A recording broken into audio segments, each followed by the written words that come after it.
All right, in this episode, I'm going to share with you 5 big tips on how to properly price your online video course, or at least things to think about before you're pricing your product. Stay tuned.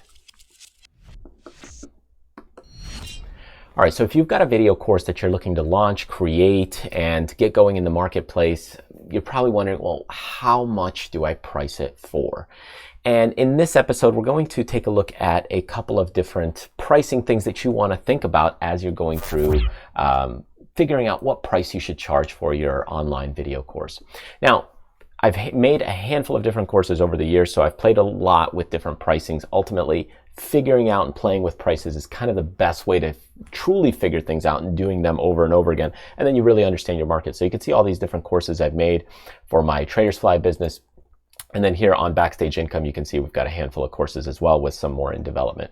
So anyways, I continue to make and create these courses, and even if some don't work out and do as well, even if I lower the price, I usually then turn them into bonuses. So it really just depends. There's a lot of ways to go about it when you're approaching price. And one of the first big things you want to pay attention to is the market. Every market is going to be unique and different. For example, a financial market versus a DIY market will have a different spending power. So if I'm looking to sell a DIY course on maybe how to make your own Christmas cards, it's probably not something somebody's going to spend like $3,000 on, or even maybe $300 on. Instead, it might be like a $29 or $19 product where it's a video course where, hey, you get my insights, my tips, my techniques and tricks, and then you can create some really amazing and beautiful cards.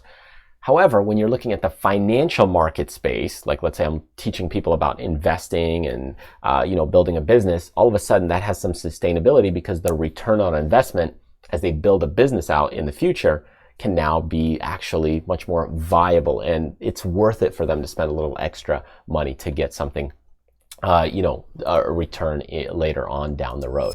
Okay, let's look at item number 2, and that is looking at the product.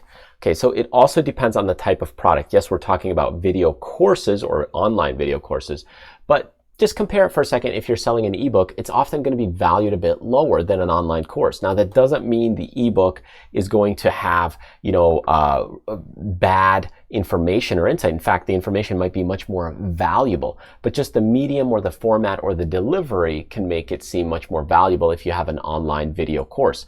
Now, that goes the same thing with when you're looking at just an online course or a course without bonuses or a course with bonuses. So as you start stacking other things, the product starts to change, right? You get this bonus, you get this thing, you get this template, you get this step-by-step guide. That starts to convert the product not just to an online video course, but more of a package deal. And that's where things become much more valuable. So I want you to think about your product. That can also raise kind of the value in what you could charge. So think about those things. Now, here's another thing to think about. As you go in and start pricing your product, you might start out with things on the competitive side, like, hey, what's my competition doing? But you got to think about also the price breaks that are in there mentally. At different price levels, there are mental roadblocks for people, such as the $97 versus the $119. That's where your mind puts these roadblocks into play.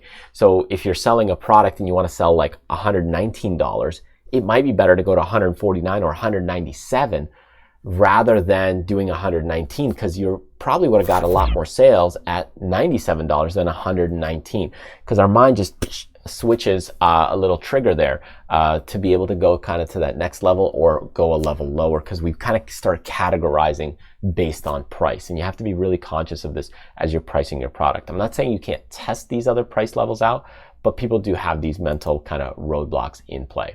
All right, here's another thing you could do. You could go out and do some surveying. You could survey people to understand their desire to buy a product, like, hey, what product, how much are you willing to pay for this product? What's the least amount you're willing to pay for this product? What's the most amount you're willing to pay for this product? But remember, not everyone is honest. Even if you give them like a price break for doing the survey, maybe you even give them the product for free, people still, they're conscious that you're going to read this survey, even if it's anonymous.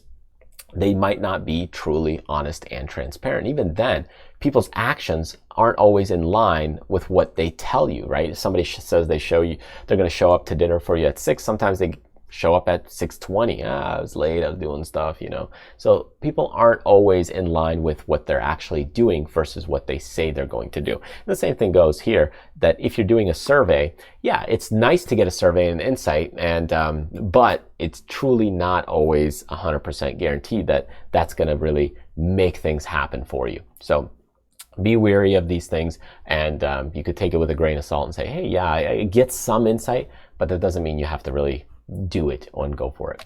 And then here is number 5, and that is judgment.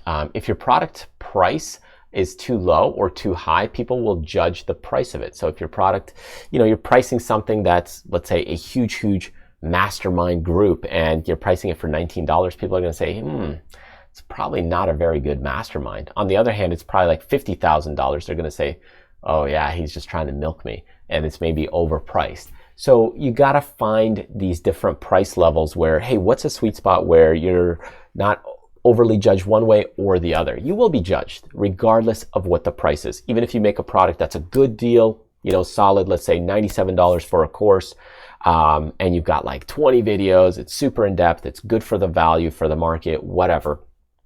There will people still judge you that say it's too expensive, and then there will be people that will judge you and say, it's probably not great quality. So you'll have this back and forth in your mind that you'll have to keep playing with in order to kind of fulfill or fit the pricing area within people's mindsets. So the judgment will happen. It's going to happen unless they're buying your product. And even then, when they buy your product, use your product, and go through your online video course, even then they say, I overpaid, or man, that was a good deal. So it's just going to work itself out because the judgment is just going to happen.